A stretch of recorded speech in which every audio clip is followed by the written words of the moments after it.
Hello and welcome to Lockbeard Random Live number 48. It's in the water.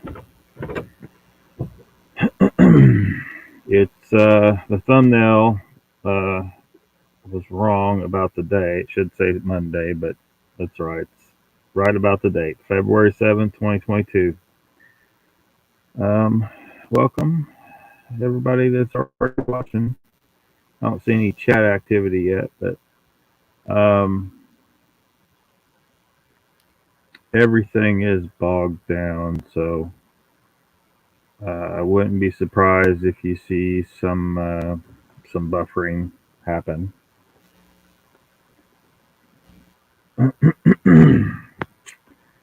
Hello, Ernie. Welcome.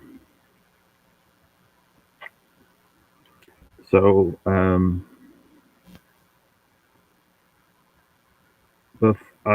I've talked about before on here about water memory. Something that most people, when they hear about it the first time, they're like, "This is just ridiculously crazy. This is some kind of woo crap," and it's not. Um, but I don't know how to. Well, I mean, I'll show you. Well, what I'm going to show you, they're not even talking about water memory, but they need somebody to smack them upside the head with the experimental evidence of water memory, and also send them over to Ken because Ken explains why. He tells why. It's not really that big a deal. It's not magical. It explains a lot of crazy shit that people are like, oh well, there's a possession or a soul or something. It's in the water memory. Not to say that something that you would call a soul, that a lot of people would call a soul, isn't in existence. It's just that, anyway. So, Mogion's here. Welcome. Danny Stanton's here. Hey, that's my line. Welcome. Greetings from South Carolina, he says. Um, yeah. So, well, I guess we can start with this article. I mean, it's a few years old, but I mean, I have a real big interest in this subject, so it's kind of, well, I'll say more about it later, I guess. So this is on fizz.org. Um, so they were the term. All right, this is a slime mold, which mold implies a fungus. It's not a fungus. It's actually a single-celled organism that is, big enough for you to see.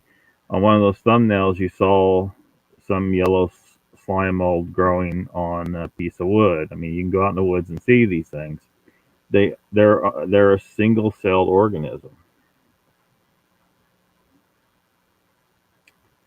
So what they did in this experiment, so they well, let me go down to that picture you saw on the thumbnail. This here. Um, Hopefully you can see that well enough. Those circles are pieces of slime mold. The H is the ones that they habituated. The N is the one they're calling naive, but as in they haven't habituated it. Uh, the white circles above is some food, and the black rectangles in between them has got salt in it. And slime mold will avoid salt, but if it's trained to ignore the salt to get to the food, then it'll go ahead and cross the salt. But normally it won't. But you got to train it.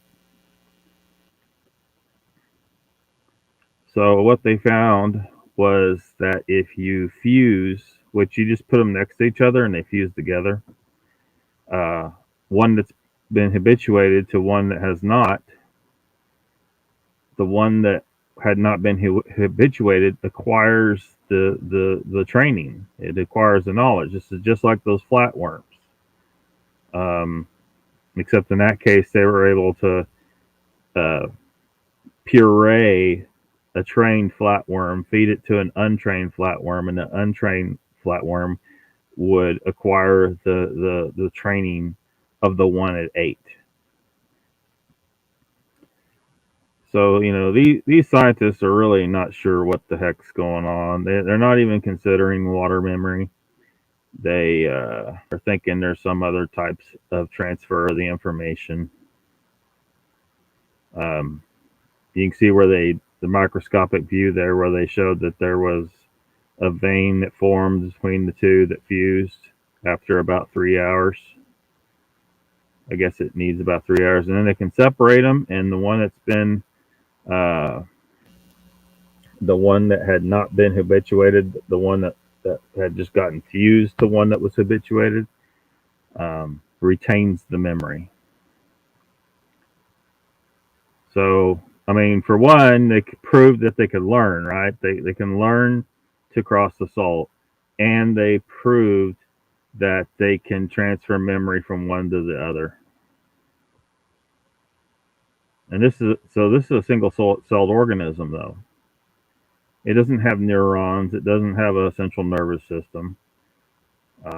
The scientists are a little confused.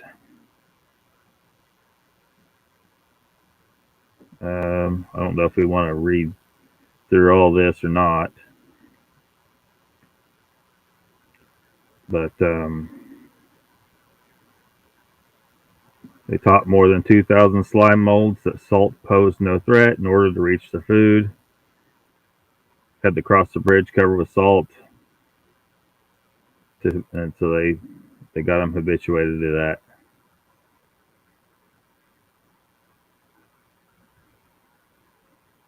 Um,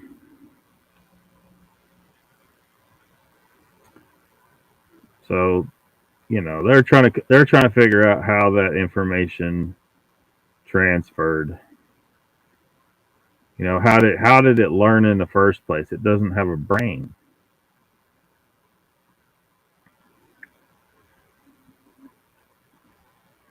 Well, it's the water. It's in the water. Danny says, my internet is crap this week, keeps going in and out. Yeah, I've been having problems this week too. I don't know what it is. Pyro says, this ought to be cool. Grew up on Clearwater Creek. I could hold my breath for 5 minutes when I was at my fittest. I feel very connected underwater. Yeah. There's a lot more to water than just something that's wet and you need to drink it to stay hydrated. Um, if you need, say you need to contemplate something pretty deeply, go get in some water, especially in a creek or something. You're connected to the earth. You're connected to, that water's connected to the groundwater all around it. You're in a network, and it will help you. It will help you figure things out. There's some guy in Asia who that's what he says he does. He gets in the pool, and I don't know, he's got a bunch of patents. Chrissy's here. Welcome. Yep. Said you could talk and finally proved it yesterday. Dang, great show. So it's just, these people, these scientists, they're not morons, but they're stuck they're stuck in a box. They're stuck in a box, and so they're not even going to consider this. It's not even occurring to them to look at the water molecule. At least not yet. Maybe some of them are thinking it, but they're afraid to say it because you know it could affect their career.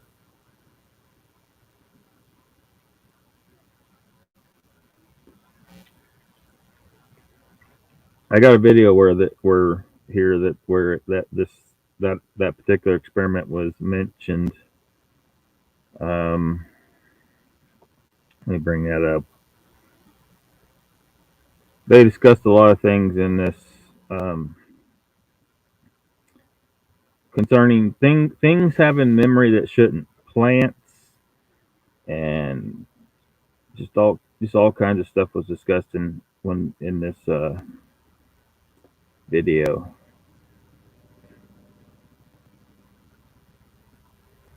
So like this lady here, she was working with plants and figured out that the plants could learn. Of course, you got to be, it's not as easy to tell when a plant's learning something than like your dog. It's pretty readily apparent when your dog learns something, but a plant, you gotta you gotta look a little more closely. Um,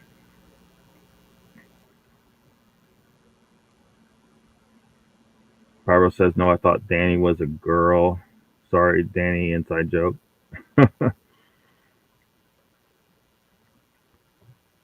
um, which again, they're not even considering water. None of these scientists, they worked on different things. There's a lady on the panel, another lady on this panel, who was looking at flocks of birds and schools of fish, how they behave. How these multiple individuals almost behave as one big organism. There's another guy in the panel. He's looking at leafcutter ants, and how a colony of ants almost acts like one individual. And he studied communities and organisms, and as one of the I think one of the people on this panel brought this up, that humans and any multicellular organism is a community, right? Because we're an example of what happens when a species decides to stop being single celled and becomes, multiple cells that hang out together, and different cells perform different functions, and it's like a highly tightly knit community. Welcome, Emma Johnson. Um, but that's not sticking to the water issue. Here, I'll just play this segment here.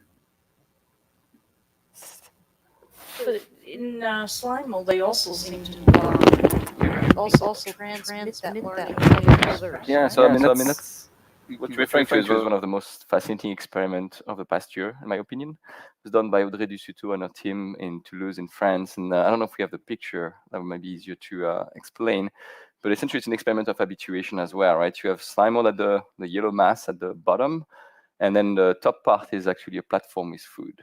And in between, there's this bridge that actually contains salt. And slime mold doesn't like salt. Like most cells, they don't like to move on salty things because that's pump out the water out of them. And in this experiment, Audrey managed essentially to train this slime mold to learn to cross that dangerous bridge to get to the food. That's not even like the coolest part of the experiment here, right? Slime mold, if you have a cell of slime mold, you cut it in half, and you have two slime molds. And then you put them back together, they fuse, and you have one slime mold again. So that's what she did. She essentially took this trained slime mold, cut a piece out of it, and then fused it with a slime mold that wasn't trained. And that new mixed slime mold, part that was trained, the part that wasn't trained, retained the memory, retained the behavior of the slime mold that was trained. And so that was this fascinating, like sort of mind-blowing idea that you can train a part of the organism, you cut it out, and then you mix it with a part of another organism that's not been trained. And then there is transmission of that memory between the two organisms as they fuse with each other. Where is that memory being stored? I mean, That is, we don't know, right? Like you have to imagine this is a field that is, we're still at the behavioral level. We're looking at the behavior of these organisms. We're trying to understand their behavior and observe and quantify it. But we haven't looked much into the molecular mechanisms and what are the molecules that are storing that memory there. We don't know. I think this is great. And my work as well. In the classes and my students, there are so many times when I say, we really don't know the answer. They ask great questions. We really don't know. But it's a great time to be here because we're making incredible gains and we've got all these tools. We just need enough people to ask the right questions. And it's a fascinating time. And I think on all of these to be involved. I don't remember the name of the person who said that, but like science is being at the forefront of ignorance.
No, Bat Mom, I had muted. I mean, I guess it did go silent because I muted, but that's what was going on. Pyro says, alien life. They think the bioluminescent bacteria can survive in the water and the glaciers. It can on other planets as well. Yeah. Life can survive a lot of crap. Thanks, Ernie. I think I got it fixed now. Or I should have it fixed now.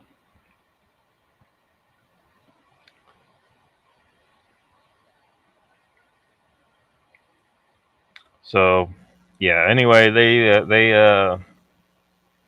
you know, like the guy in the black there said, they don't know. They are stumped about this. You saw, hey, Timmy boy, you saw that the guy in the black shirt is a mycologist, which means he studies fungi. And he mentioned the mycelial mat in the ground. The mycelium is tiny little threads that makes up a fungus in the ground. That's like the body of the fungus. The mushroom you find is just a reproductive organ. And anyway, he talked about how the information transfer occurs through the mycelial mat between different fungi and from one plant to another via the fungi,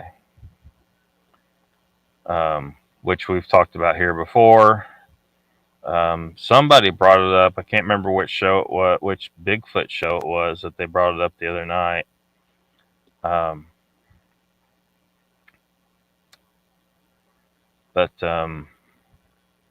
And somebody brought up Avatar, which I brought up here as well before, how the movie Avatar similarly depicts that all the life is connected and there's a consciousness associated with that life.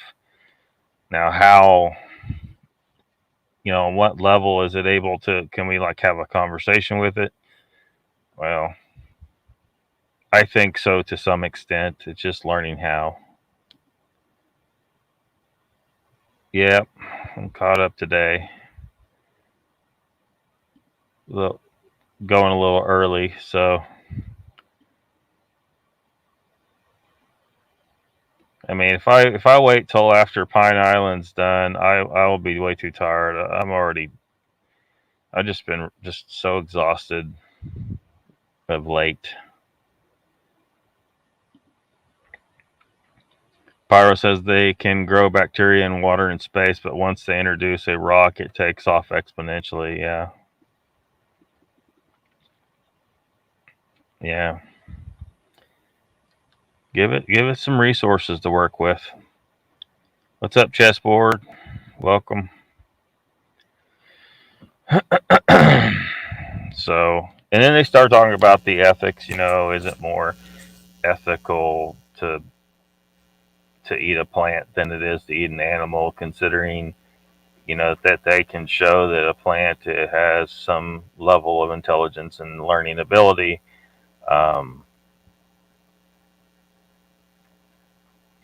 and of course that got to where the blonde lady there started talking about how she's a vegan.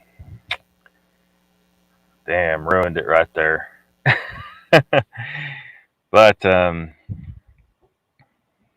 would argue that the ethical question when it comes to eating animals is totally ridiculous, because in nature, many things are predators on other things. There's fighting between everything all the time, competition, even amongst their own species. It's necessary for a species to develop and change and stay strong, for things that are going the intellect route, for them to become more intelligent. So for someone to argue based on ethics that they shouldn't eat meat is just a ridiculous concept to me. I mean, what are you going to do next? You're going to tell wolves not to eat deer. Well, what's going to happen is the deer are going to become less fit generation after generation. They're going to become overpopulated. The pressures upon them to become better and to stay fit will be gone. At least some of them will. And that will harm the species as a whole.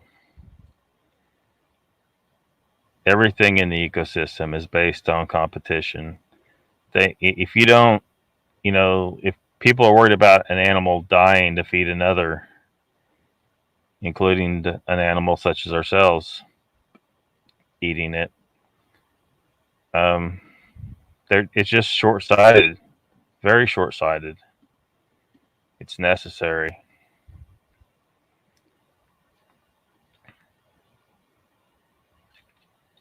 Timmy Boy says, I've heard enough of Pine Island. I like Jeff, but in small doses.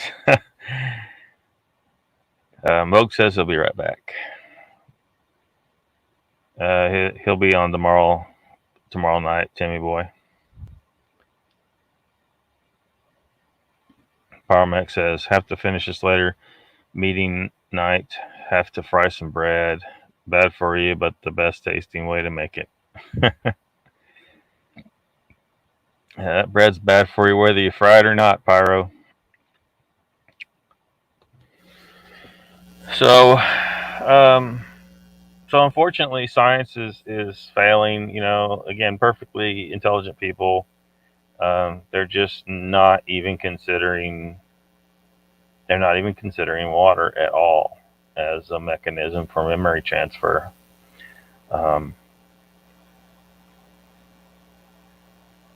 Because we talked about how there's been cases of people getting organ transplants and then they ended up with memories transferred from the person that donated the organ. Where'd that memory come from? Now, there may be other molecules involved, but water is definitely part of it. Ken tries his best to explain on his channel, that it's not in the atoms of the molecule, it's in the structure of the molecule. The geometry of the molecule is what's important. It's just connected to how the universe functions. And On top of that, the water molecule behaves as an antenna for consciousness, which that sounds woo to people. Just think of it as, signals, signals in the ether. That's all. You know, it's almost like the universe is one gigantic computer, and it's just a big soup of signals. What signals you pick up depends on various factors, but yeah. So there's some experiments along these lines I would love to do. I just need a place to do it. It's just not feasible living the van life. So at some point, I'm going to have to figure out a place that I can create a lab and perform some of these experiments and then share them probably via YouTube. I may try to go some more official channels with some stuff once I have some solid findings that prove some of my hypotheses, and which build on water memory and other things about life.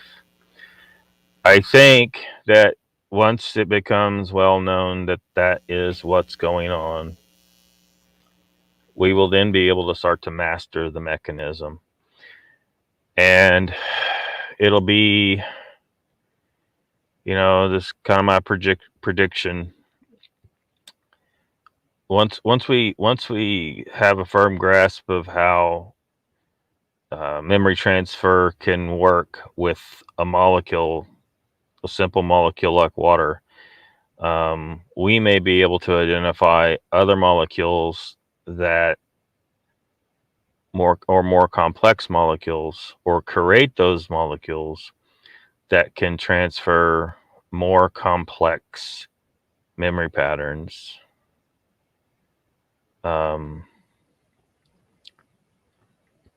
Meaning that it'll be like the Matrix, except that instead of inserting a something like a computer program into your head, so Neo says, "I know kung fu." What will happen is some molecules would be put into your body that carry the information you need, which really it's the same. It's programming. It's just programming in the molecules.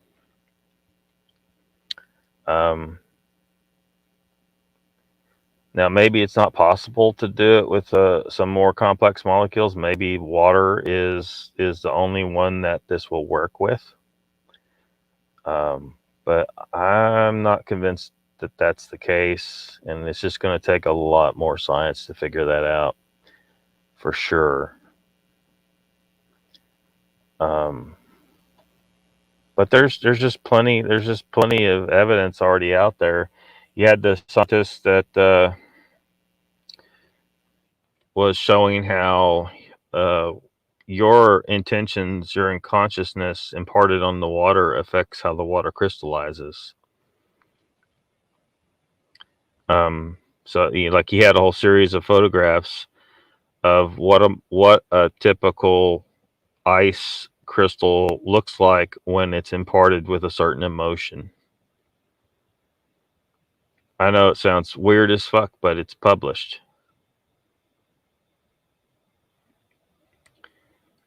The Bat Mom says, "I'll be listening, guys. Got to go back to work. Have fun."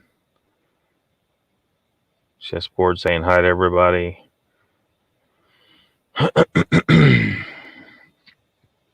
So I don't,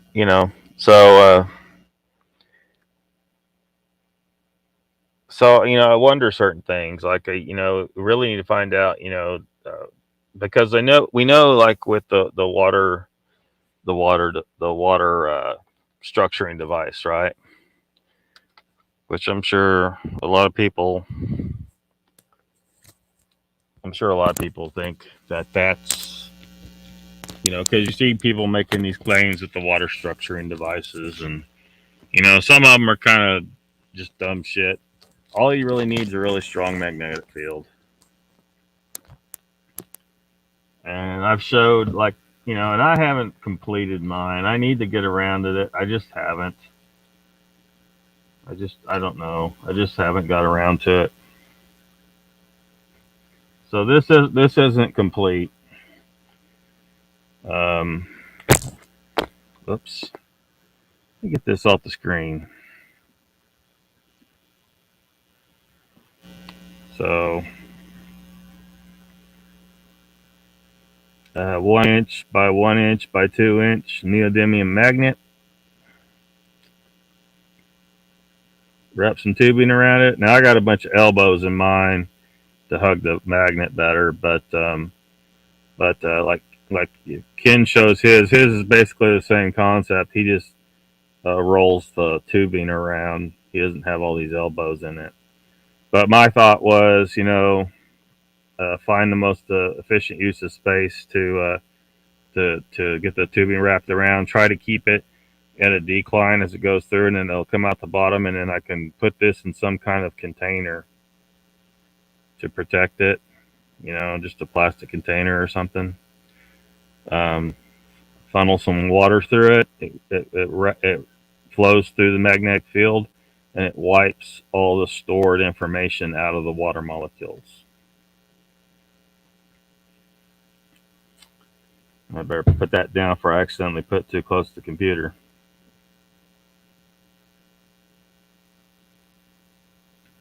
Stay.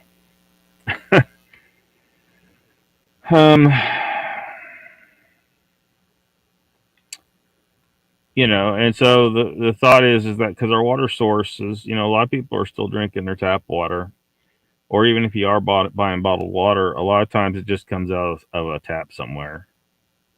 They may have purified it a little bit, but it just comes out of the tap. And a lot of people's municipal water comes from, a nearby lake or river that has had sewer discharge dumped into it upstream. And I've seen, working in an environmental field, that some of that sewer discharge isn't as clean as you would like. If they knew up there in Grove, Oklahoma, how nasty that crap is in Seneca dumping into Lost Creek, which flows into Grand Lake, where Grove, Oklahoma pulls its tap water, I think people would be less inclined to drink their tap water. That water was it was so high in nutrient content when it come out of there, it was like green paint almost pouring into Lost Creek. They're supposed to have that water cleaned up a lot better than that. It's supposed to come out crystal clear, which still isn't clean enough because it's still loaded with small amounts of all the pharmaceuticals that people have been taking and peeing and crapping out. It's still polluted. But it's also polluted with memory stored in it. Memory that come from the people that pissed it out. And there's a lot of memory in a lot of people you probably don't want. So to protect yourself from that, if you have to drink your tap water or drink bottled water, you're not real sure about the source, pass it through a strong magnetic field like that, and it'll wipe the memory out. So at least it's clean to that.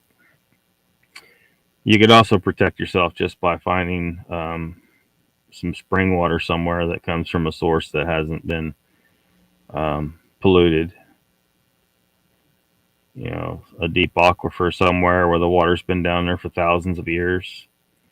That would be ideal. Good, clean water. Chessboard says, Lockbeard, did you see the video of ice crystals on the window with different sounds of music played for each demo? Yeah, music affects how ice crystals form.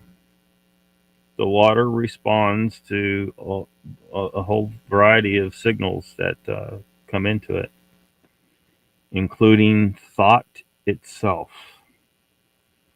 You got to think about thought, consciousness, that kind of thing. You got to think of it as signals. This is why intention is so important, says another day. Yes. It's really, its effects are so subtle that most people will never notice, you know. I mean, it's good to remain skeptical and say, look, when someone says that they're psychic or something, it's good to remain skeptical because there's some hucksters out there. But, you know, there's also the problem of, you know, when the effects are so subtle, of proving it. How do you prove it?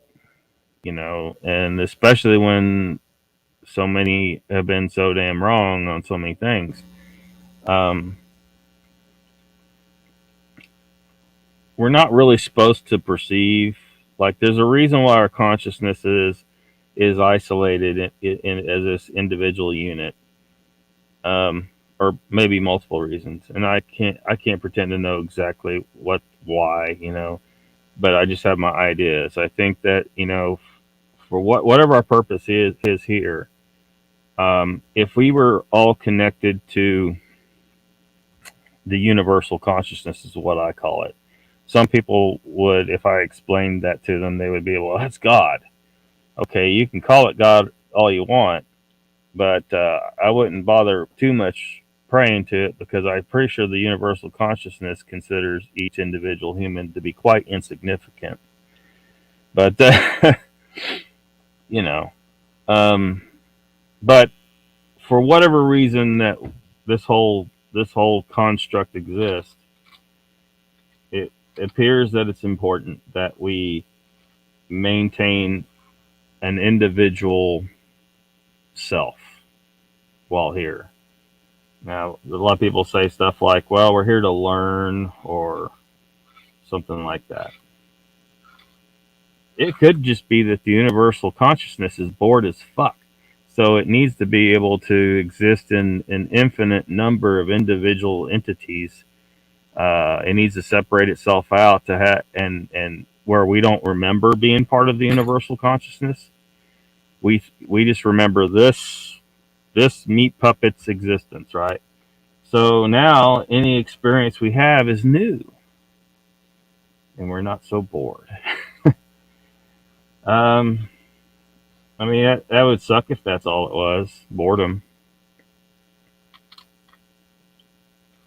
But I can't say that I know, and I'm not sure that much of anyone out there can say for sure why it's like this. It could just be that we're just what happens in a universe designed the way it is. That it's just a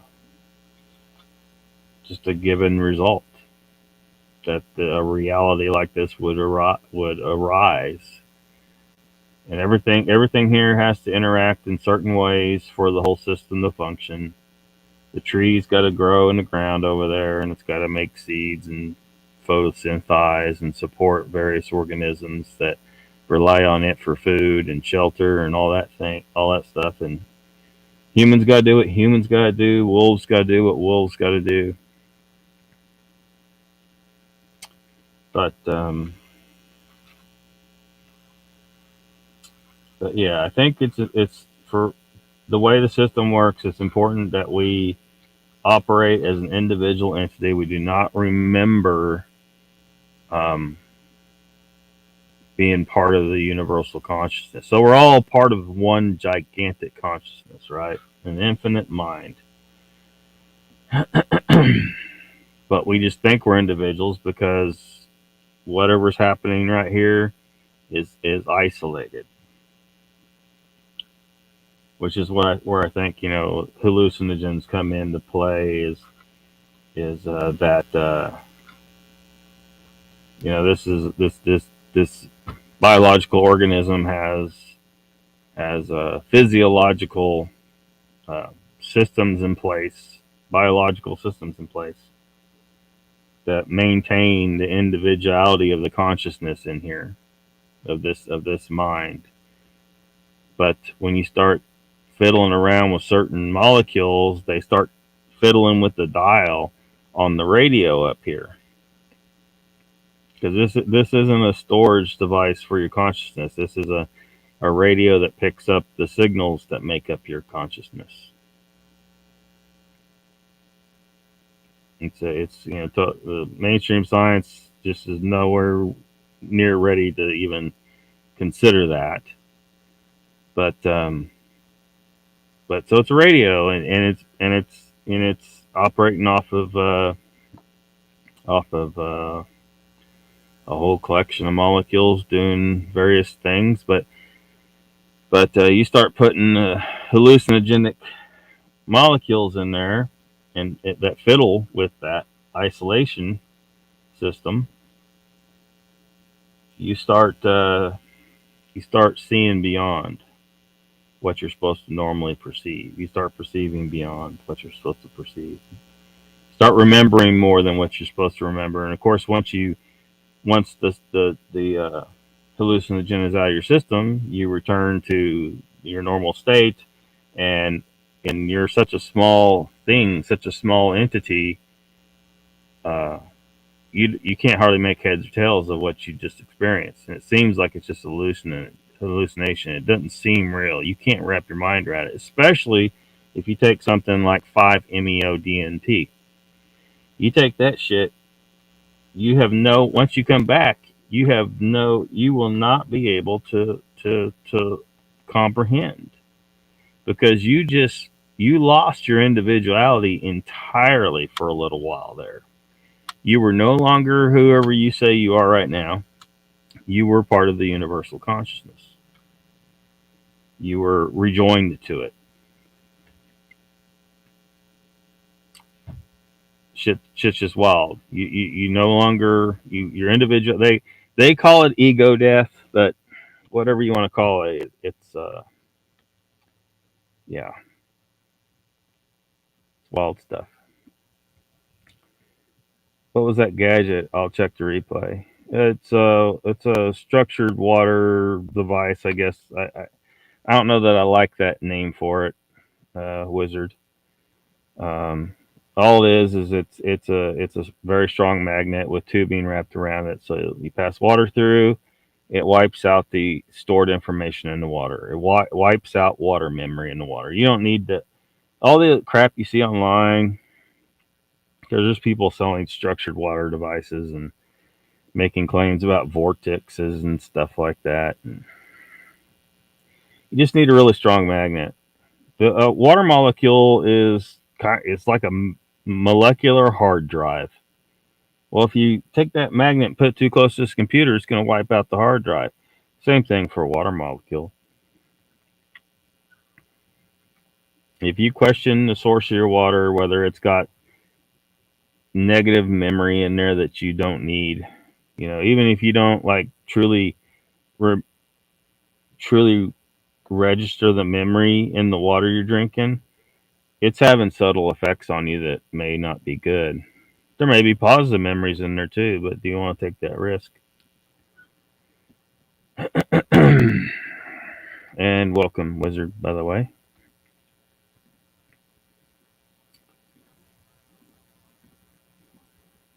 Experiments. What about them? Ernie says, the more we discover, the more we do not understand. Sup, Wid South? What's up? Welcome.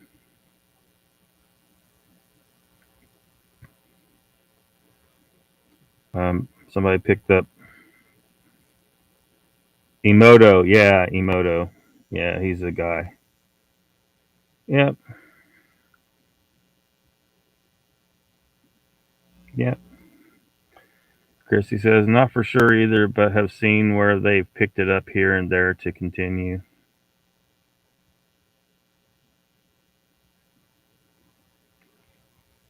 Yeah, I'm sure somebody is. There's some things along that lines I'd like to do. Like one thing I'm not sure is what other forces besides the magnetic field can in fact wipe the memory out of water. Would change in phase affect it? Does a water molecule with stored information in it uh, lose that information when it changes to a gaseous state? I'm not aware of anyone doing any experiments with that. I'd certainly want to try and see if there's a way to figure that out.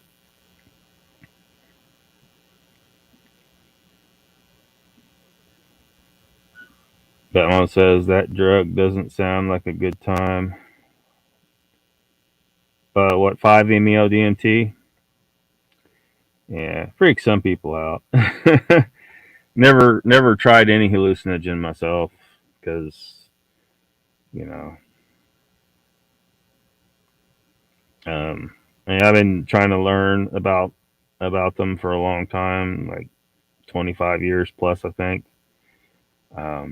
So sometimes I take a very long time figuring things out before I proceed. um, but from psilocybin mushrooms, um, all the rest.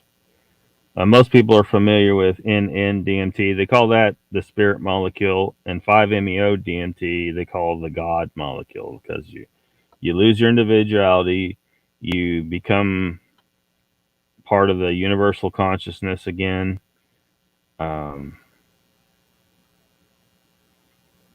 Which, like I said, some people choose to call the universal consciousness their God.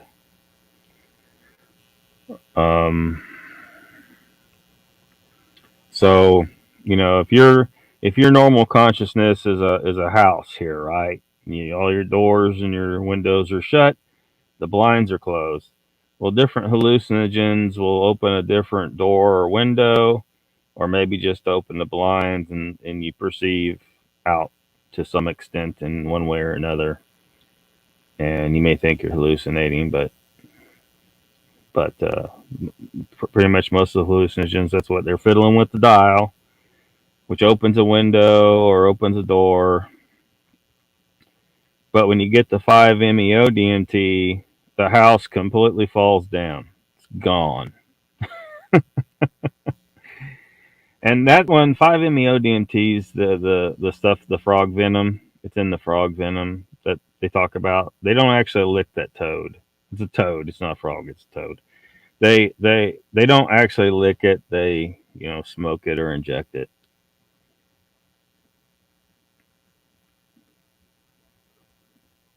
I'm not trying to recommend anybody do any of this shit. Chrissy says DMT shows you what you need to see, positive or negative. There is no doing DMT. DMT does you. You're just along for the ride. Yeah. Joe Rogan, I saw because he talks. Well, I don't know if he does anymore. There's been a lot of crazy shit going on with Joe Rogan.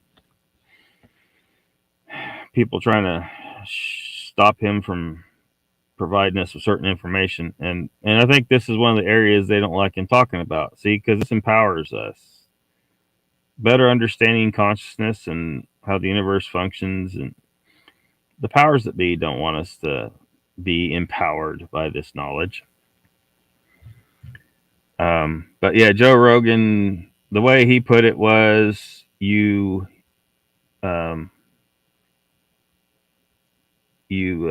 get out of it what you bring with you. So, if you go down that road, try to take positive intention with you. I don't know how you can be sure to get negative things out of your mind so that it doesn't screw up the entire experience. But you just need to be aware of that you're taking a risk, that if you got a burden on you in some way, things could go wrong. You could have a very bad experience. So you want to be careful. Chessboard says, Ernie, isn't it amazing? Every time they discover the smallest atom, molecule, or particle, they find something smaller. Yeah. Well, I mean, Ken covers this all the time. It's like they're stuck in a feedback loop. They're stuck, like, because they have to keep reinforcing a wrong idea. That means that every time they penetrate to something smaller, that they say, oh, look at that, that's a particle. Well, you're perceiving something, it's not a particle. But that's the only way they can understand it, because that's the way they view the world. Everything must be made of smaller pieces that can be counted. And they're stuck. They're stuck.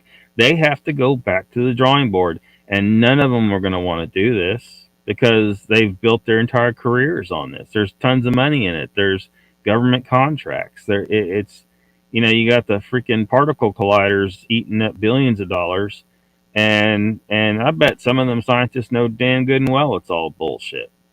But they're getting paid really, really good to just act like they're doing shit and say, look, we discovered the God particle. Oh, shit. We discovered this. We discovered that. Oh, well, now it looks like we need to explain why this is and that is. And so that means there must be some smaller particles at play. So we need to penetrate further and figure out what those particles are. And we'll give them a weird name, too.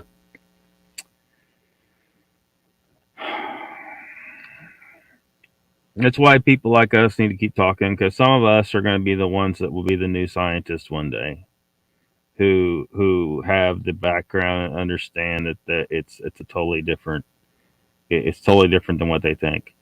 We'll have to grab a bunch of the existing scientists, because a lot of them are very smart people. They're just on the wrong track, and say, look, when you assholes performed the double slit experiment, you went into it expecting this answer A or B, particle or wave.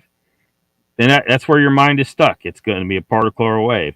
Oh, well, look what you got. You got a result that said both. So instead of saying, well, shit, maybe our initial suppositions were wrong, instead of doing that, which is what you should have done, you threw your hands up in the air and said, well, it must be both. Well, it can't be both, dumbasses. That don't even make any goddamn sense. It don't even make any damn sense. So, which sucks, because I got flat earthers coming in here trying to spread that bullshit. But then I have to criticize quantum physics, because quantum physics is bullshit. So I have to criticize one area of science while I'm still cool with other areas of science. Like science, the scientific method is fine. It's just individuals get on the wrong track, at times. They're making lots of perfectly good observations, but their interpretations are off.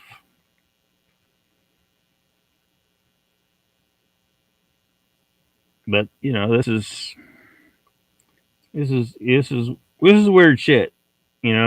So, and the reality is humans are an animal meant to exist in this system where everything has a distinct individual form for the most part.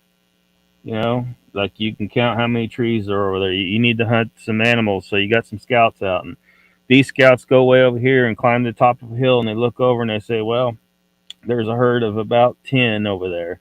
And these guys over here come back and say, well, we counted 100. Well, you're probably going to go where there's 100, because there's a better chance of you catching something to eat.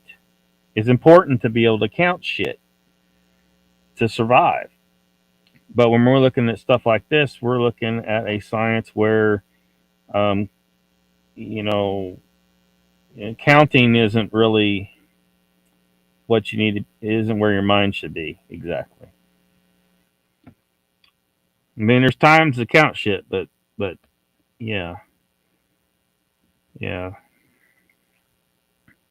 Meth does the same, enhance the senses when you're able to see into other dimensions. I don't know if I want to touch that one. um, meth is a hell of a drug. What it does to people, I definitely would not encourage anyone to go down that route. They probably should stick with, things like the mushrooms and, peyote, ayahuasca, and then DMT if you want to start getting serious. But Wizard said, Lockbeard, do you enjoy your understanding of the universe? I mean, does your understanding of who we are and what we are make you content in life? Oh, man. Well, one, I think I got a lot more to understand. But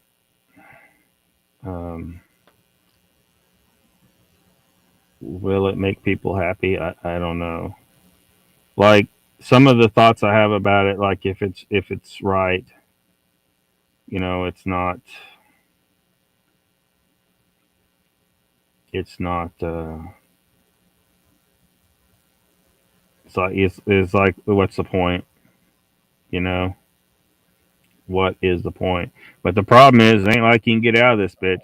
Like I don't have the luxury of being like a strict atheist and saying, well, there is no spiritual aspect, there's no universal consciousness. My mind is not a signal, my mind is contained in my brain, and which means all I gotta do is die and I'm checked out and I don't have to deal with this shit anymore. That's not an option. Not no hold don't I'm cool, but I'm just saying I just hope that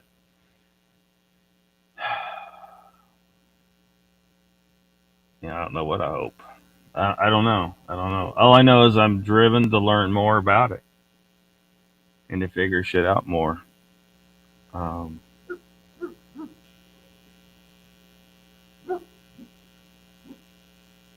find certain answers. I don't know. I don't know, man. Content in life.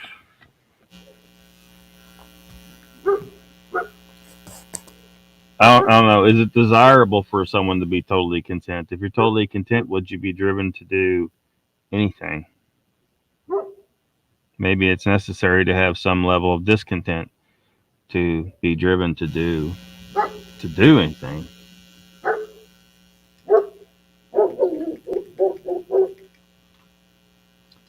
I don't know what them dogs are going on about. It's a little early for the coyotes to start yipping. Usually when they start barking just after dark, it's those damn coyotes all around here. Two totally different things. Yeah. I haven't looked at meth too closely. I don't really know what's going on with it. All I know is I don't want anything to do with it. And from what I've seen it do to people, I definitely recommend that we as a society get rid of that shit. It's not good. There's better options. I mean, at least with something like ayahuasca, people come away with it with a life changing experience, and a lot of times very positive. And all they had to go through was some shitting themselves a little bit, some literally vomiting and stuff like that. But meth, man, it fucks up lives. So, and it could be, maybe it's true. I don't know. I don't know the mechanisms of meth.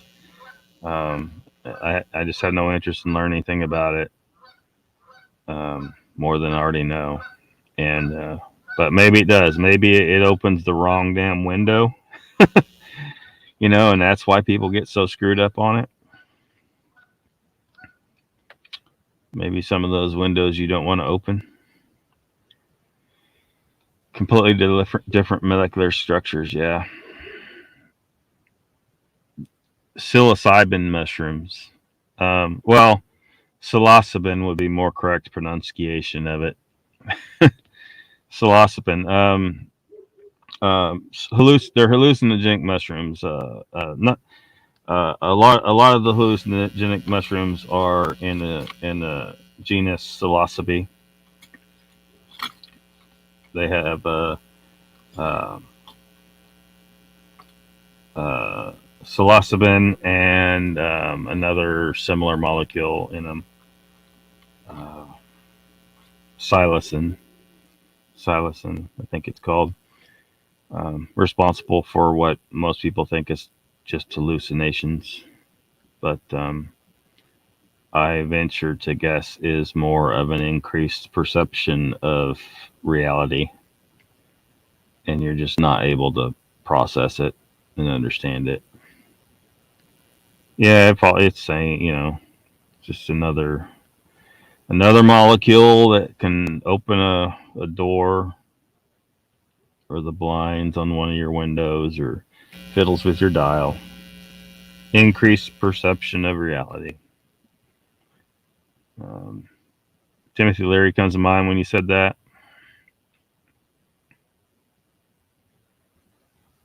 Yeah.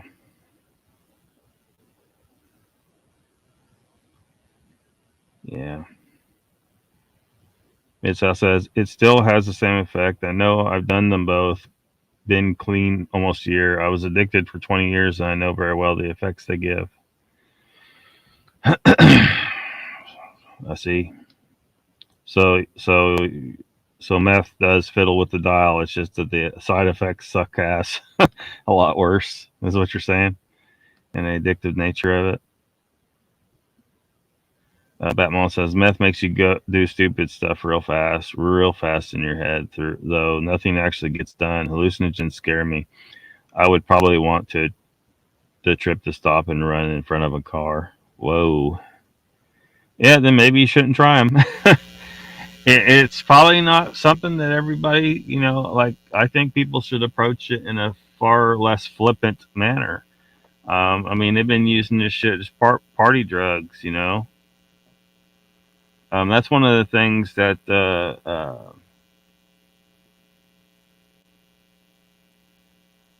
Paul Stamets complains about people's use of mushrooms. Paul Stamets is a very well-known mycologist who talks about. In fact, I first got a hold of his book about psilocybin mushrooms. It was about 25 years ago. Anyway, yeah, he complains. He don't like that. He don't like that people use these things for party drugs. He said that he thinks that these should be used for a more serious purpose, and treated with respect. What'd you miss? The whole universe. Chrissy says there's a reason they schedule most hallucinogens with a 1 in 1971. Yeah, I don't think for a second it's because they were trying to protect us. I think they were trying to prevent us from starting to get a better handle on consciousness and understanding of the universe. Suicidal mushrooms? No suicidal mushrooms. We probably just tripped YouTube's algorithm with that word. Another day says they discovered more than we'll ever know during MK Ultra, which never ended. Are you talking about Timothy Leary? Yeah.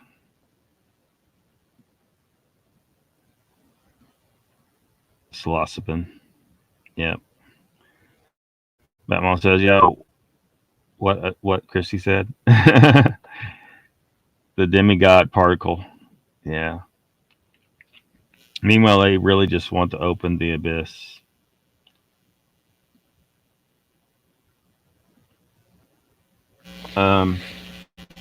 Did you ever watch? I've brought this show up before. Gene Roddenberry's Andromeda, where they are fighting this godlike entity that they call the abyss. I thought that was interesting. there might have been more messaging there than is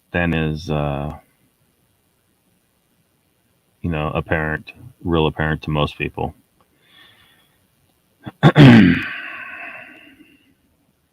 You remember him? Mid-South says longtime users of meth have a tolerance to the negative effects of the drug, and certain users can control the ability to see into other dimensions. Yeah. The word dimension, though, it's a loaded word. I need to figure out a way to depict, because like there's just one universe, right? Because science is, mainstream science, some of them are trying to say, well, we can't, because they're having a hard time understanding their observations, and they're trying to interpret them the best they can. And then there's the math, and the math is getting wonky and screwed up, and they're like, well, so they think that that there's all these a complete other universe, multiple universes. Needs to be a distinction made, I guess. I don't know. So, like, it's like Nikola Tesla said. You got to think in terms of frequency, vibration, and energy. And so what I think is, like, well, for one, I don't think there's multiple dimensions. There's one dimension. It's just that there's so much of it that you cannot perceive because it's out of your normal frequency range that you can perceive in this frequency range, and that it is, we're like in a favorable zone of frequencies. Let's say, say the frequencies that go on and on and on. Imagine a line, and there's a certain zone here where we exist, and then the smaller part of that zone is like what we call visible light and so on. A solid object, like Ken explains, it's basically hard light. It's maybe not the most, it's a funny way of putting it, but physical matter is, the same shit as light. Everything's on in the frequencies. So, things in that zone will only be able to interact very well, at least, with other things that are in that zone made up of those same frequencies, because they just don't have the ability, so like you can touch a physical object, you can physically feel it, but you can't feel light necessarily, although you could pick up heat or something. It's in these other frequency ranges, so that there's a different ways you can interact with different things depending on what frequency range you're dealing with. So if we're in this zone here, there may be kind of a dead zone over here where there's not much going on, but probably some stuff. And then there's another zone over here where an entirely another reality exists, and it's right here. It's not in a separate universe, a separate dimension. It is here. It's just that we can't perceive it. Imagine some people would say that's a distinction without a difference. But to me, there's damn well a difference. So, and I think in that that zone in between where there's not much going on, there could be some shit going on there. That might be where we see some things that poke their head in here. Maybe it overlaps a little bit, or maybe they can change something about themselves to make it where they can or cannot perceive things in our reality. A lot of supposition there, but I'm not going to try meth though. And I think a lot of people would not be. There's other things there's other avenues if they want to go down that road. Larry would definitely know. That month says, Ms. Health, I do agree with you. I was a functioning money saving addict. The stuff I saw was the same as when I was sober. Others trip out on their shoelaces. Donald, welcome. Says, has Lockbeard been paying attention to the protests in Ottawa? The cops are confiscating fuel to freeze the truckers. When will they be given the go to start shooting the protesters? I don't know. But that's getting kind of, that's real totalitarian shit there. The cops are confiscating the fuel. Really? How can they justify that in a free nation, supposedly? Yeah, I mean, things. This is not looking good. Um, and I think you may agree that we're right on the edge.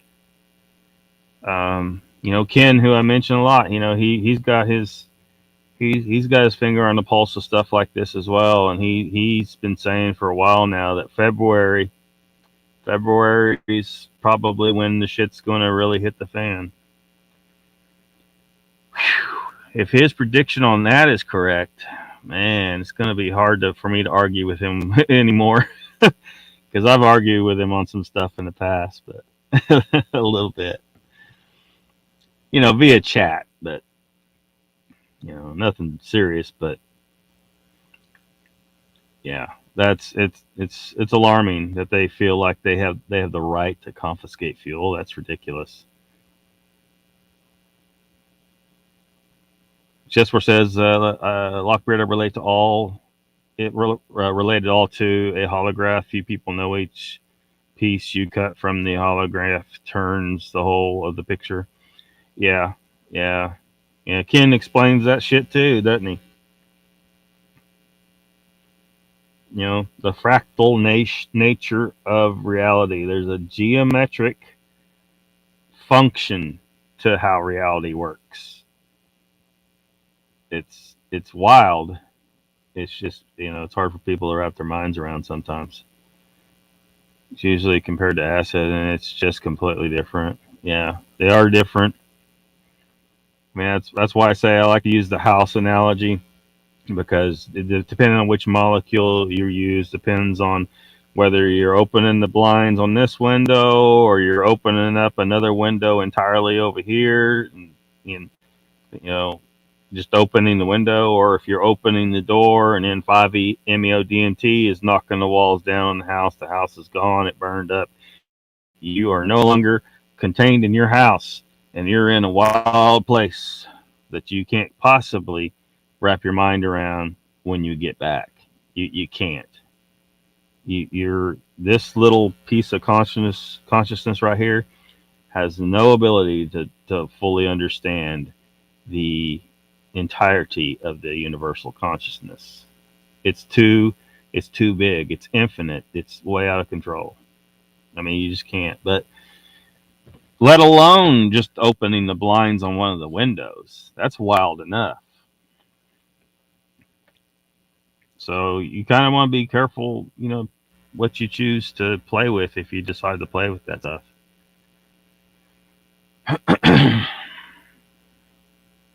And some people should just be honest with themselves. Look, I don't think I'm, I just don't think I should do that. Just, some people shouldn't.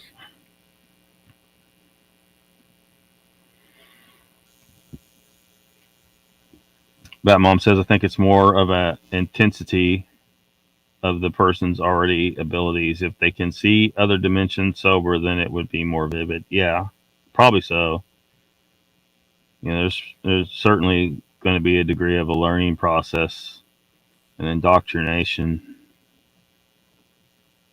I'm just trying to do it just through intellectual just study of it, rather than trying anything yet. And hell, I may never try anything. I don't know, but I don't want to do it while it's illegal, because just possibility for problems. But there's a reason they say ignorance is bliss. Yeah. There was a blue pill. It was a blue pill. Like Cypher. Was it Cypher in the Matrix? My, why, oh, why didn't I take the blue pill?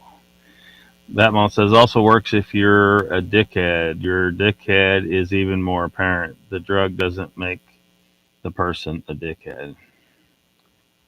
Taking acid, I've eaten plenty mushrooms. The effects have some same qualities to them. It's all due to the user and their tolerance. Is DMT. Meth has been cut with DMT for the last 10 years, I know for a fact. So maybe it's not maybe it never was the meth. Maybe if they've been cutting it with DMT, maybe it's the DMT. I don't know. I just wondered. Maybe that's a possibility. Life-changing experience. Usually bad. Yeah. Asked one for Grateful Dead concert. Watch a picture of the Last Supper like it was live. Well, maybe it was. Maybe you got transported to it. I don't know that event actually occurred, but or the picture just came alive. I don't know. Or maybe there's some kind of, that's okay. Now I'm going to get really weird for you. So if someone paints a picture, everything's energy. Who knows what kinds of entities exist or how entities can be created, out of just thought of the person or all the people that are looking at that image. What if they impart something upon it that eventually takes on a life of its own, and you don't normally perceive it very well, but then you take one of those, take acid or something, and then you perceive that something as simple as a picture has a spiritual entity attached to it, or multiple spiritual entities. An entire ecosystem of spiritual entities could be attached to it. I don't know. It's just some speculation. Your honkers. My experience, that wasn't the case, but each individual is different. Many are dead and don't live to tell the tale. Meth makes zombies, yeah. No, you didn't want to hear it, but Jesus loves Lockbeard. Thanks for telling me, wizard. Amen, Squatch, says Batmom. Midsouth says mushrooms are a different and educational way to approach the other side of reality. Yeah. It seems like a safer starting point for most people.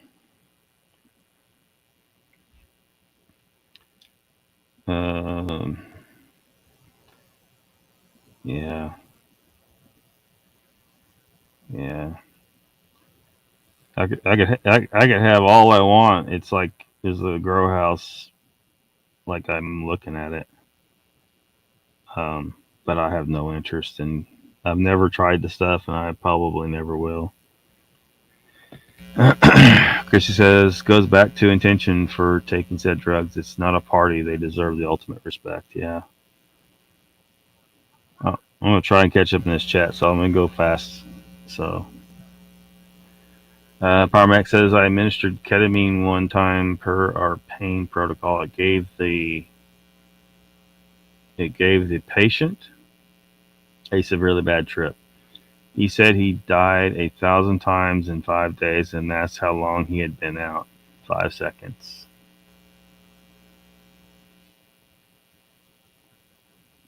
Oh, that's interesting. Did he feel like it was like he was in a hell of, like, was it a horrible experience, or was it just like whatever? Exactly why I haven't does those. Pyro, dang, yeah. Something else, I'm getting to the point where I'd like to go again, have stayed away from everything because 2018 was a crazy year. Wanted to wait and work what I could on my own using previous knowledge gained. There's a legal ayahuasca temple in Kentucky, but it seems shady to me, just my opinion. Yeah. And I've wondered, like, to what legality, because, I mean, I know you haven't been around long enough to hear me talk much about the micronation thing. And I probably shouldn't go too deep into any of that right now. But anyway, like, it's an entire concept of a society. And uh, one of the things that's involved with it is the order of the ether, and exploration of consciousness is part of it. The use of these substances is part of it. So, would it be possible for me to apply with the federal government and get it recognized officially as a religion? I don't know. Go look at Toad. I think he covered that Mid South. Welcome, Nikki. All right, there they go.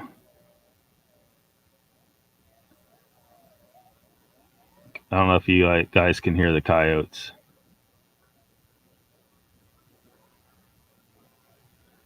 but they're starting to do their thing. Dang late night. My wife had a dentist appointment. Burning down the house. Yep. Genochrome is mine altering also. Hello, Sandra.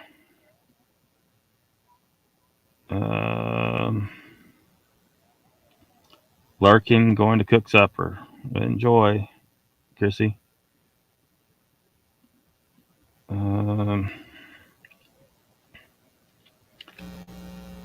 Wizard says the Last Supper was most likely much less exotic than what humans have portrayed it to be. History passed on the event through talk to write and back to talk and rewrite. History is history recorded. Yeah. I mean, you have leaders or church leaders or government leaders. They want to change things, and things get altered. And then you have cases where somebody just, transcribed something wrong. It was just basically a typo of their day. And then you have cases, issues with translation, where between languages, the true meaning doesn't necessarily convey exactly, because this language doesn't have. They have a word has a similar meaning, but it's not exactly what this word over here means. But that's all they had to work with, and so that's what they wrote down. And North Alabama says, my brother woke up and smoked a joint before breakfast and gave me hell for drinking a beer with breakfast. Oh, boy. Oh, looky here. Looks like this one isn't Russian. First one of the night, though. Dang it. The chat moved. Trying to block this guy. There we go.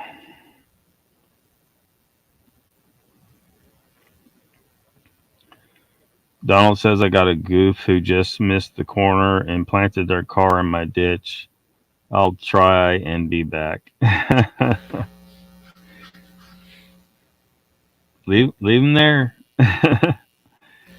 North Alabama cryptid. Sanders says to North Alabama, the old saying, do what I say, not as I do. So true, he said. So yeah, I'd like to do some experiments with the water memory stuff. The hallucinogens too, but that would be a little more involved and costly. And of course, all this depends on me getting a place to set up a lab and do some of these experiments with energy and consciousness and I'm kind of I'm kind of intrigued by something that Eric Dollard was talking about.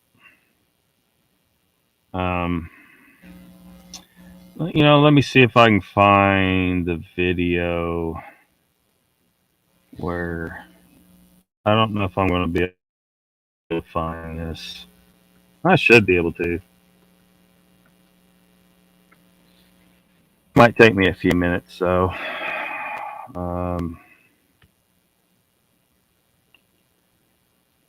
Because it's like there it is. It's like a 3-hour long lecture. But it just doesn't work out like that. Doesn't seem to have any real man. Dang it. So I got to remember exactly where he made the comments I'm thinking about. He says hello and hey. Yeah, a lot of the people here are Sasquatch enthusiasts and stuff, so you guys have probably not heard of Eric Dollard. Mass. The mass is all. Give me a related to the minute rate here. at which the electric field is moving. It has nothing to do with the physical object. Now, what was found was just a second. What was found You're probably getting some. Is I'm that gonna mute it first.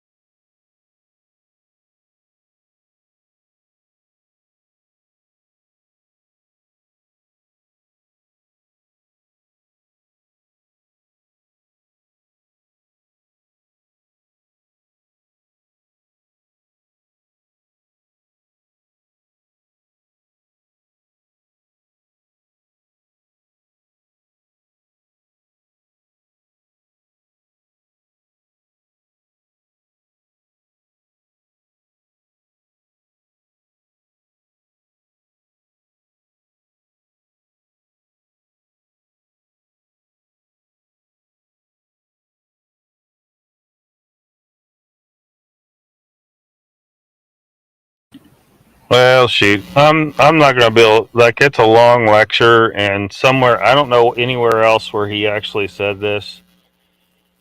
And it'll take me some time to figure out at what point in the lecture this question came up, because he's talking about electricity, and how electron isn't a freaking ball bearing and stuff like that. But someone asked him about the integratron, which now is like being used.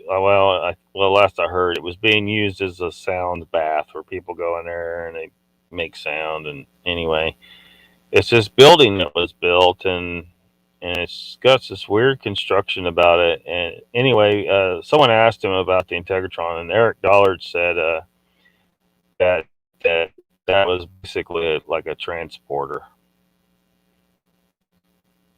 Now I tried asking Ken about that to see what he thought, and he said he didn't know what to think of it.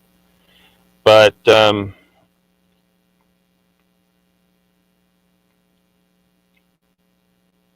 the best of my understanding, it would seem that while we perceive this three-dimensional thing that is the universe, it kind of, in a way, isn't. So, like, if you could figure out how, you could just pop from this point to that point instantaneously. Now, there may not be a mechanism to do that, but in a way, because you're there, it's anyway. Anyway, he was saying that he said the integratron could do just that. Like, you would build one integratron over here and one integratron over here. You activate it. You step into this one and you pop out on that one. So whatever it does, I would really love to build a couple of these damn things and find out what it does, what exactly it does. But at this point, it's just sitting there being used for a sound. The people get in there, and I don't know. It's just whatever the hell.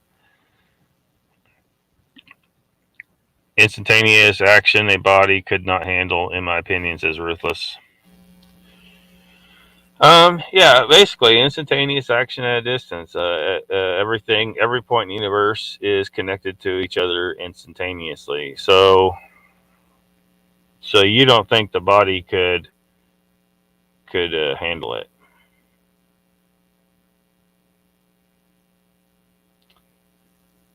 I don't know that we have enough information to say. I would say, yeah, there's a very strong possibility that you would not be able to navigate the forces involved. But maybe, maybe it's possible you could. I mean, Eric Dollard seemed to think that you could. And there's few people on this planet that are as brilliant as that guy. This is how a 3D printer works. This is who a 3D printer works. I don't know that I don't know that that's the case, but welcome to the chat, Ruthless. You on a boss, so ragging an issue. I on a bus, so ragging an issue. You're on the rag because you're on a bus. So I don't understand what you're saying, man. Brian and Chu, you're here. Hey, chat, Lockbeard. Welcome. Ruthless says, no, Lockie, it's the law of bodies. Wizard says, Lockbeard, remember the movie Pacific Rim? Yes. Remember the crazy scientist that drifted with the kaiju? Careful teleporting yourself. Oh, no, there's no way I'm getting inside one of these bitches unless I have done years of experiments and proven that you could safely transport like turtles and shit. It's probably not. I mean, I'm just, all I know is Eric Dollard's a smart guy, and it seems wild as hell. And like Ruthless, he brought up instantaneous action at a distance is a real thing. Einstein didn't understand that shit. That's why he called it spooky. Because Einstein, he's not near as smart as everybody thought he was. But what we do know is it's a real damn thing. And it appears that, to me, it looks like, it's a matter of, like, it may be something that you'll just be able to learn to do one day. You just think, I want to be over there, and then poof, you're there.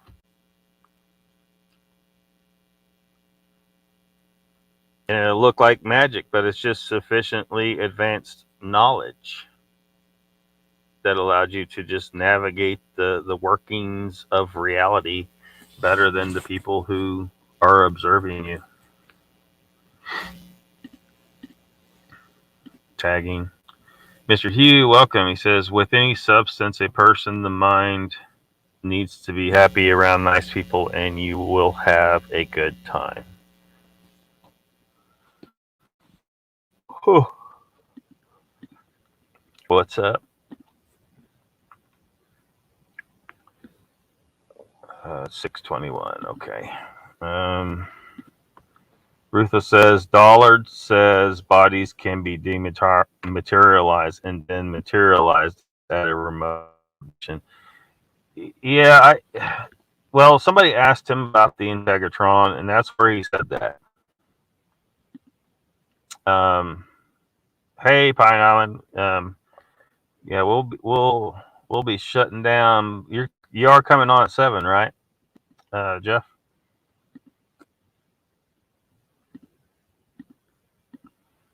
But yeah, Ruthless. I was looking to see if I could, because I thought I remember what point in this lecture he said this. We'll pull it up. I don't know if think we need to play it, but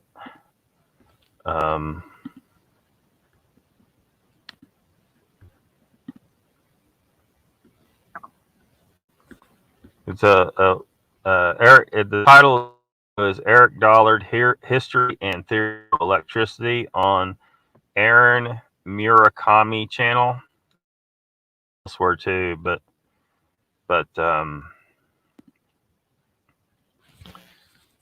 at some point in the lecture, I know it's in the latter half, I'm pretty sure, somebody asked him about the integratron, and that is what he said, or at least something to that effect.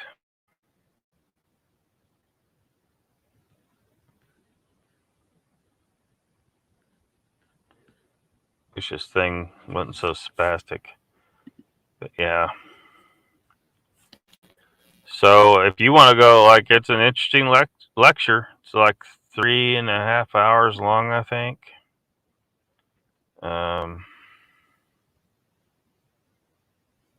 Yeah, something like that. So I don't know, man. It sounds wild, but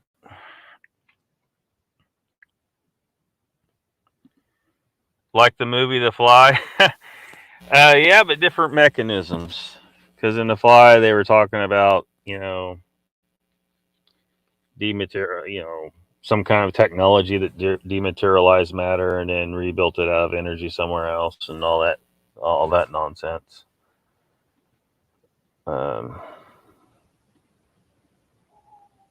Midsow says Daddy Adolf created meth to create the super soldier. Our U.S. government also gave it to our troops in Vietnam.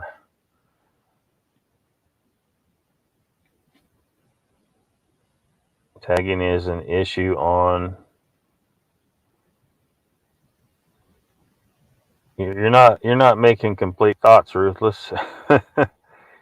Just Nam. Yeah, they probably do it a lot more than we know. 7 Central, yeah. So we'll be quitting here in time for that. So I'm sure a lot of these same people will be over there. Chessboard says, Ruthless, suppose there is not a computer fast enough to put the molecular structure back together at this point. But that's not this process. That's not what this process would be. I mean, this would be actually just hacking reality in a way, or just navigating the universe a different way. You're not using, Star Trek transporters here. You would be just utilizing the basic functions of the universe to just go wherever you want in it.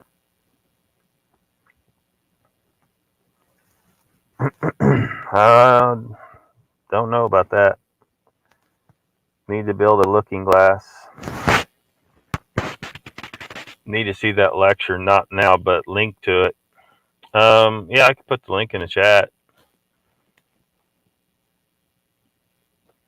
Hold on a second. Yeah, I'm putting that link in the chat. Mid-South says, look at what CERN is doing, smashing atoms to open doorways into other dimensions. Man, I wouldn't worry about that. They think they're smashing particles together, but there's no particles. They're not. I mean, there's something going on there, but they completely don't understand what they're doing, and they might as well be kids playing with Lincoln Logs over there. They really are. They're just wasting money, just jacking around, and they're not like. You remember when people were all worried they were gonna hit a coal and stuff? No, not gonna happen. Those guys are not doing anything significant. They really aren't. Donald says, I'm back. People want to be stupid. They can pay to get pulled out. I could have easily winched them. Oh, now they're knocking on my door. Screw them. They changed their mind, huh? You offered to pull them out, and they oh shoot, they thought, or they just think they were going to get themselves out. So's. What is so's? So's, Locky, I'm on foot. Another day says Mid-South possibly attempting to replicate the human brain, DMT, but on, a much larger scale. And now they're smaller LHA and L corners of the world aligning with the pyramids. Oh man, they're not. They're just jacking around, man. They're not doing. I wouldn't worry at all about them. They're just wasting money. They already have the control set chip for massive qubit processing below Kelvin. UNSW here made it. Yeah, I'm talking about trying to make supercomputer our future overlord, our future AI overlord. This is why we need to get a better handle on the nature of reality. We would be able to fight technology with a better understanding of how the universe works. The technology would be insignificant compared to some of that knowledge. People are drinking the CERN Kool-Aid, I think. Yeah. Well aware. CERN are also trying to create black holes in a man-made structure. They're not going to be. They can't. They don't even understand what they're playing with. Like they think that everything, they believe in quarks and all this shit. They think all these little particles. They're completely on the wrong track, and they don't understand how things really work. And they're just wasting money, man. I wouldn't worry about it. I know it looks spooky, but they're just wasting money and time and resources. And Donald says they wanted to hook up to their weak ass rear sway bar. I told them it would rip it out. Yeah, then they'd probably want to blame you for it and have you pay for it. If the roads are that bad and you can't drive on them, you probably should stay home. Like I went out of here the roads are clear now, but I went out of here, but it's because I was real certain I could handle what the road conditions were.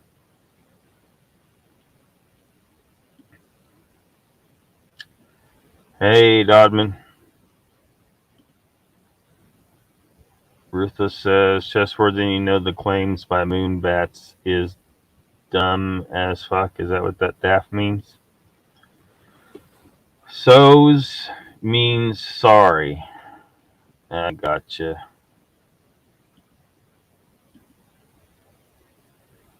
Ruthless speak English in my country. Icon says, oh, there's a good dollar video that the stinking hippies took over Bolinas. You familiar with this one, Icon? I was going to play a piece of it where he said the Integratron was effectively a way of transporting across space. But I don't remember what part of the video it is. It's 3.5 hours long, so.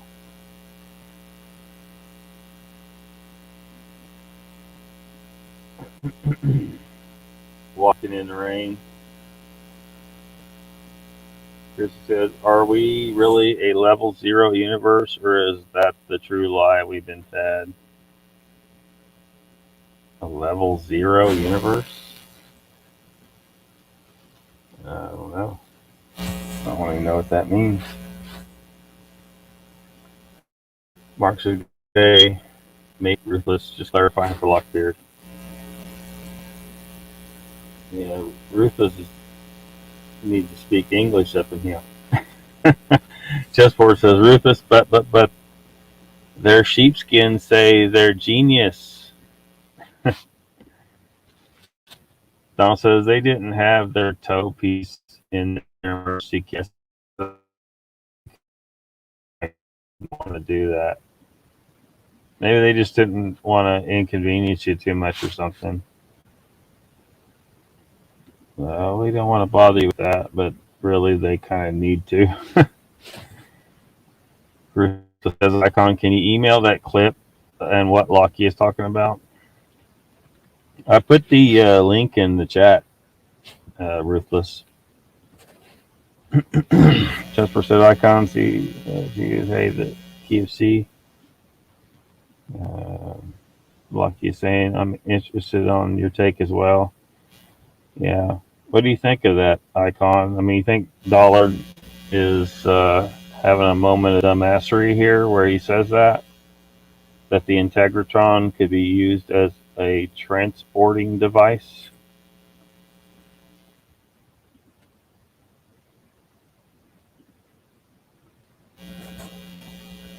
Wizard says, I still can't quite get the computer age shorthand talk, or I guess it's abbreviations. Lockbeard, your connection is static. Yeah, the internet's been wonky here for days now.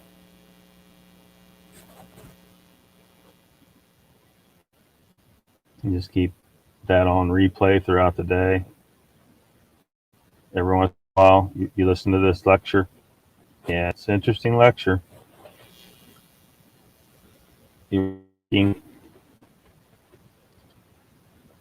Well, find a place to go home and get on your computer. Ruthless. Christy says we are considered a level 0 universe by top researchers. Well, like I've said about a lot of these scientists, like we can call them top researchers all day long, but they might be way off on whatever they're saying. Seems like I've heard that before, but what it means exactly, whatever. I don't think they know because they don't understand what reality, the nature of reality is. I mean, they're probably some of the same assholes that believe electrons are a particle, and and teach this shit to everybody. Like our entire society, for the most part, like believes that bullshit. Like the double slit experiment I mentioned earlier. Most people were taught about that, and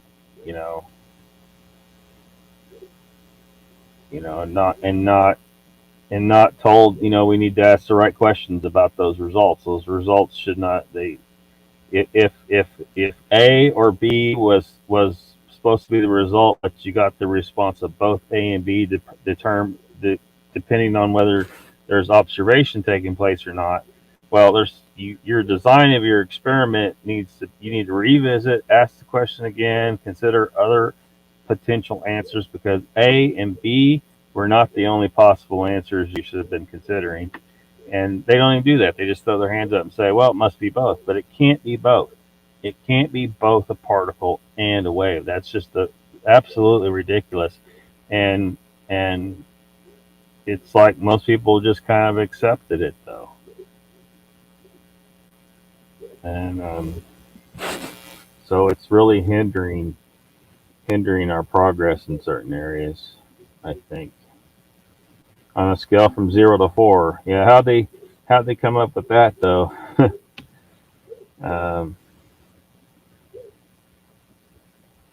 Icon says Dollard has alluded to the possibility of teleportation that way. Yes, doesn't really go into detail on the subject, though. Yeah, which is exasperating. I really wish he would. That's why I think that my only chance of figuring out anything about that is to one of these days try to build a couple of Integratrons myself and then see what it can do. Start throwing the neighbors' dogs in there, see what happens.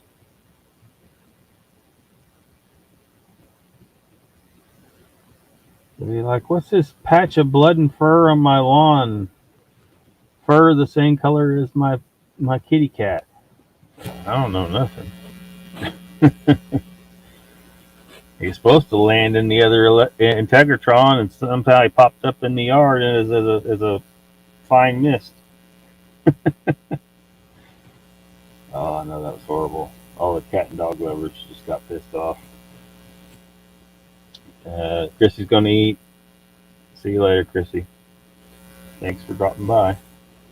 Chessboard says, Icon, the day will come when we will teleport in the blink of an eye. Yeah, I think it's possible. It's just part of the same function that, instantaneous action at a distance indicates. But Ruthless over here thinks it's not possible. He thinks if we try to do that shit, we'll die.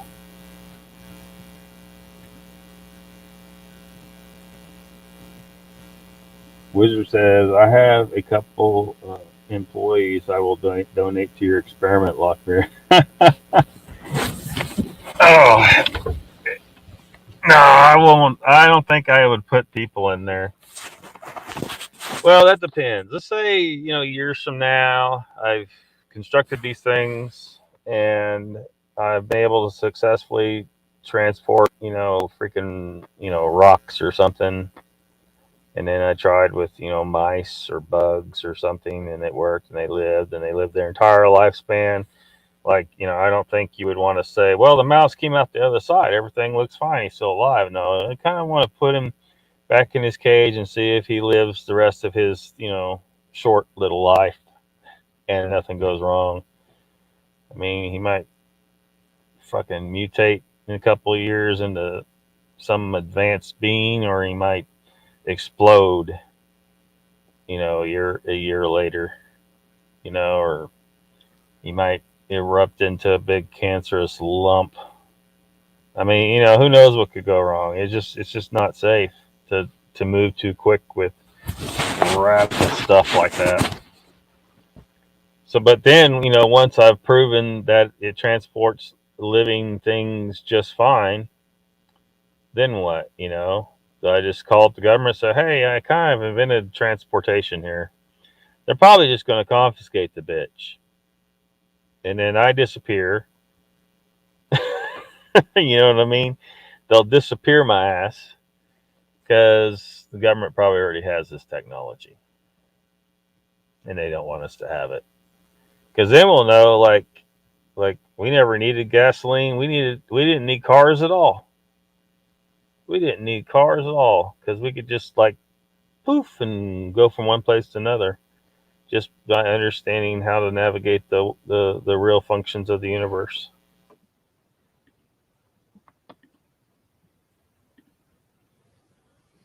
Icon says the concept of teleporting is all fine and dandy, but how do you import all the data and info stored in the brain without it getting scrambled? Well, I mean, that's assuming that it would get scrambled using a method like this, because this isn't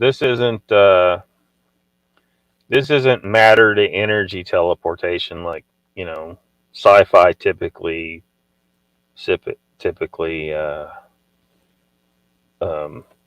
portrays. This is some next level shit. Like, I don't even know how to describe it. Some godlike power, that who knows, maybe some people have, knew this method of moving about in the universe and used it, and people thought they were gods because they could just appear. But it was just a matter of just understanding, the technical shit.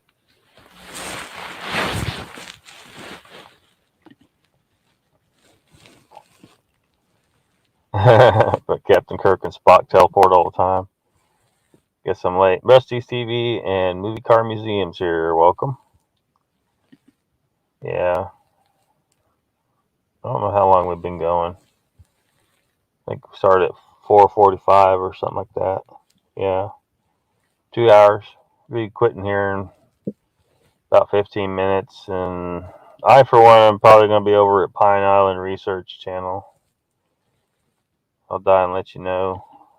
Chessboard. Maybe just not entirely sold on the concept yet. Think it needs to mature more. Yeah. We'll look forward to a full report. Donald says if the government had the tech, anyone on disability would be teleported to places unknown. Hey, who's to say they don't do that sometimes? You know, they got a little Integratron set up on the edge of a volcano, and you know they grab you and say, "Look, just walk through that little building right there," and you walk into there, and then poof, and you pop out on the other side. But there's the other Integratron doesn't have a floor.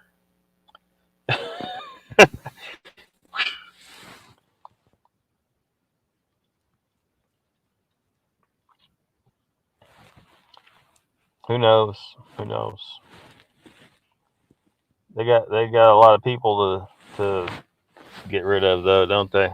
That's why they got to start a civil war.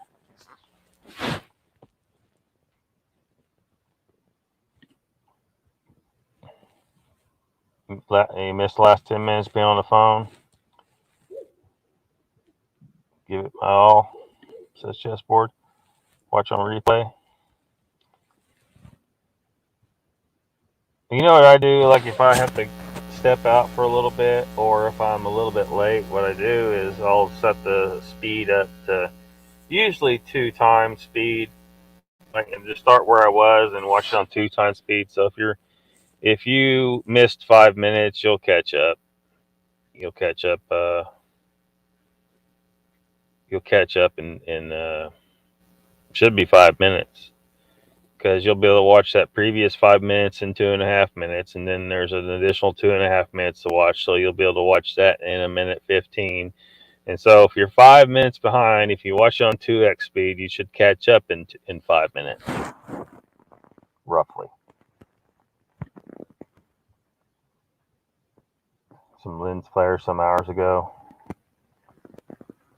Alex is on at the same time as Pine Island. Yeah, I'll pull up the guide here in a second. I'm pretty sure you're right. Oh, nature of reality. Yeah, nature of reality. Just where it says Ruthless, if you fast forward, you can watch more videos in the same amount of time. Yeah. 2x speed. 2x speed works for most people. Unless you're watching someone like Bigfoot Anon Connor, it's not like physically possible to watch him on 2x speed. You can't do it. You got to watch it a little slower. And on the other hand, if you go over and watch little Beast TV, you kind of have to watch on 2x speed. Some people talk fairly slow, so it's almost preferable to watch them on 2x speed. But you can't do that. Like, you can't. Of course, then you're not watching it live. But like Rufus just now, he missed 10 minutes. Well, he could start the video. He could start watching where he cut out and put it on 2x speed, and he'll catch up in 10 minutes. Philadelphia experiment. Yeah. Rufus got a bail. Tattooed monkey just uploaded pertinent subject. I'm supposed to be with a state agent. Meow. I assume meow means now. Are you sure that Ruthless ain't a woman? I'm some of the things I don't know. Wizard says, Lockbeard, have you ever heard about ancient beings using stone rods that look like unicorn horns, and they tap them together to create frequency and then move 1,000-pound stones, Georgia guide stones? I've heard people suggest the possibility that somehow sound was used to do stuff like that. Yeah, but I don't know if there's any truth to it. Yeah, I mean, who knows? Again, you talk about frequency again. Everything is frequency. So who knows?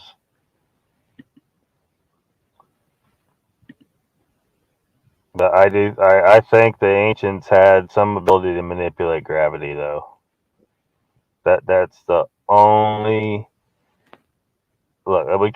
It can't say for certain, right? But look, with the sheer numbers of like how many damn pyramids are there out there? There's a whole bunch of them, and all these other megalithic structures, huge, massive rocks. They chose to build everything out of the biggest damn rocks you ever saw, and there's just tons of these structures, and there's who knows how many, and we have to assume that we've only found the tip of the iceberg of all these ancient structures, right? Because we know most of it's probably at the bottom of the ocean. Some of it we found on the bottom of the ocean, but we know most of it's probably there. A lot of it's probably still hidden in some of the jungles, like down there in Central America somewhere, I think it was. They did a LiDAR scan of that forest and found, and they had surveyed the area, but they found like 60,000 different structures in that jungle. So they had to have had some ability to cancel out gravity, some kind of anti-gravity technology to be able to do all of that. There's no way they had enough. And then to cut the stone so perfectly and all that stuff. I mean, it's just, they had some advanced tech going on back then. And then people want to look at the Egyptians and say, look, we think the Egyptians did it. Look at these guys. No, the Egyptians didn't do shit. Everybody thinks the Egyptians built the pyramids. They didn't build they did not build the pyramids. I'm sorry. They just didn't. There's no proof of that theory at all. They came later and the pyramids were already the fuck there. That's what happened. And they were way less advanced than the people that were there before. Just bored and everyone running around like the Keystone Cops adds to the amusement. Mr. Hugh, late, ruthless, catch a ruthless, Trumpy Bear. Yeah, welcome to the chat, Trumpy Bear. Peace out, brother. Man, we gotta get you guys a spelling teacher up in here or something. This is getting hard to read all this. Just where it says icon, light all those candles at once. The fire department is short on help. Connor should be viewed at 0.5 speed. Yeah, you got to slow his ass down. I mean, not that I'm not recommending that particular. Like, the Woo train is on full speed. Okay, let's just say that. So that's probably why you need to slow him down if you want to be able to absorb squat. But there's nothing you want to absorb. Trust me. I'm sorry, but it starts with flat Earth and it goes from there. I mean, some of the shit we're talking about tonight is like pretty fucking wacky. But look, we can talk about some science to back a lot of this shit up. We can talk about actual experiments and published data. Well, except for Eric Dollard's claim about the Integratron, but that's why I'm like, look, I want to try and experiment with this fucking thing. Because Eric Dollard is a brilliant sucker. And if he thinks that's one of the things it can do, then boy, somebody probably ought to take a closer look. Icon says chessboard, they just had their annual Vegas night at the firehouse last night. Without anyone being on their toes. Donald says, don't see a reminder for Alex. I think North Georgia whooped him Probably got around Pat and that whiskey. Wizard said, Lockbeard, what if the 40-foot giant skeletons, when they had meat on their bones, helped make them huge stone structures? Well, except I haven't seen any evidence of 40-foot giants. I've seen some photoshopped images of giant skeletons with archaeologists digging them up. Those were fakes. I haven't seen any evidence. I'm not saying that it's not within the realm of possibility that there were 40-foot people running around at some point. I'm sure it's possible. but if there were, the chances of somebody not being able to expose the existence of that are just really, really slim. And also, their morphology would be drastically different from ours. They would still very well be, human in origin, but when you get to that size, anything when it gets to great sizes like that, the morphology of the creature is going to change. I mean, look what happened. I showed like the terror bird and the Tyrannosaurus. I mean, these big predators had to just get rid of their forelimbs, right? The terror bird got rid of its feathers or its wings, and Tyrannosaurus Rex and those types of dinosaurs, their forearms just got smaller and useless because they needed to shed some weight. So, now the human evolving to that size might take a different path because it's really important for us to use our hands for what we do. We hunt in a different method. We don't use our mouth. That's why we don't have big canines and all that shit. That's not how we hunted. We hunted using tools and our mind. So we didn't need teeth and claws.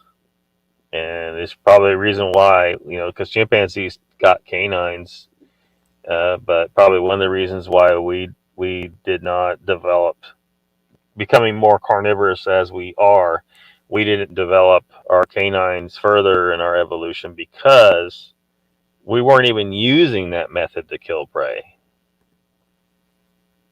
It was a totally different type of creature. So a giant human race evolving would probably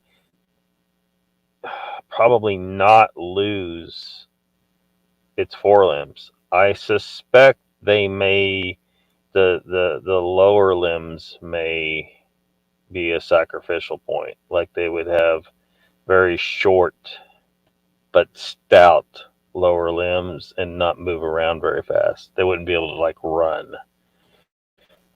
That's just a suspicion. But anyway, it wouldn't look exactly like a human, only bigger. But again, show me where the true evidence is, because people, you still got people pointing us to those images I mentioned, and they're photoshopped. They're not real. Now you talk in the range, 9, 10, 11 feet. Now, okay, that sounds more reasonable. But 40 feet, somebody's going to show me some good evidence for that. Mark says, thank you. Can be thankful we are not writing in Aussie slang. Yeah.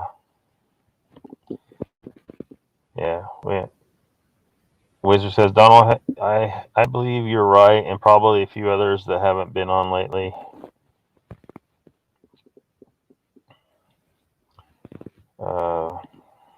Wizard Icon says, my interpreter just left a few minutes ago.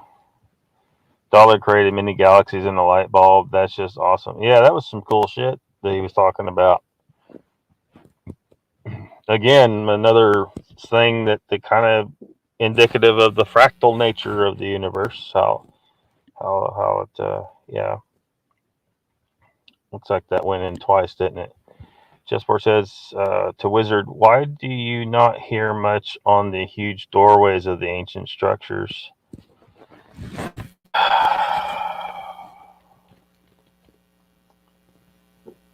I just don't know that we look. That's an interesting point, but it is not conclusive. You know, if you had some ancient people that like had a belief that they needed to, maybe they're some kind of entity that they believed existed but didn't necessarily exist, but they just believed it, and they, you know, built their structures to accommodate it. Or maybe they had a totally different purpose for having doorways that big. Maybe something that they built had to fit in the doorway, you know, that we just aren't aware of yet. But those big doorways, I just don't. It's not conclusive at all. It doesn't. I need something better than that for 40-foot giants. I need something better than that.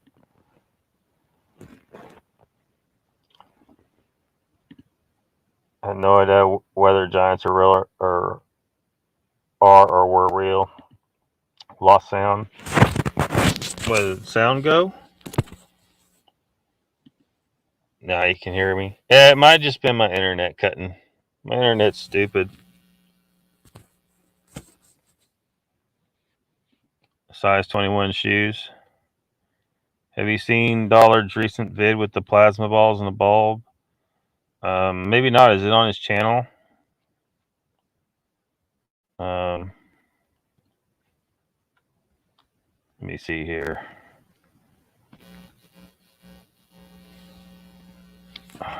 This stupid thing. Okay.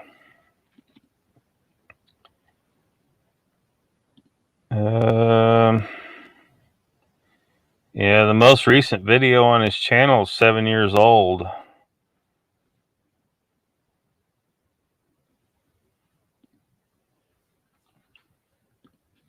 They were good builders, whoever done the building then. Yeah. Getting close to 7. Yeah. Plasma with a grape in a microwave.